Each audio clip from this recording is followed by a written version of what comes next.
வேண்டும். சட்டத்துக்கு உட்பட்டு எல்லா வழிகளிலும் உங்களோட உறுதி அளிப்பேன்.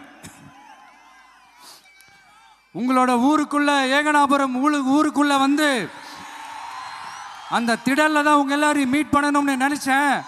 ஆனா எனக்கு பர்மிஷன் கிடைக்கல.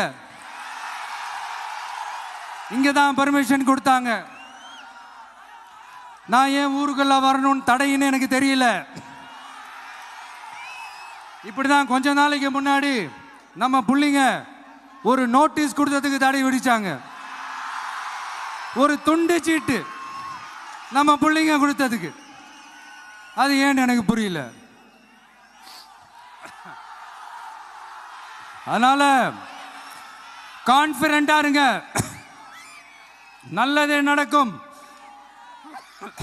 வெற்றி நிச்சயம். மீண்டும் சந்திக்கும் வரை நன்றி, வணக்கம்.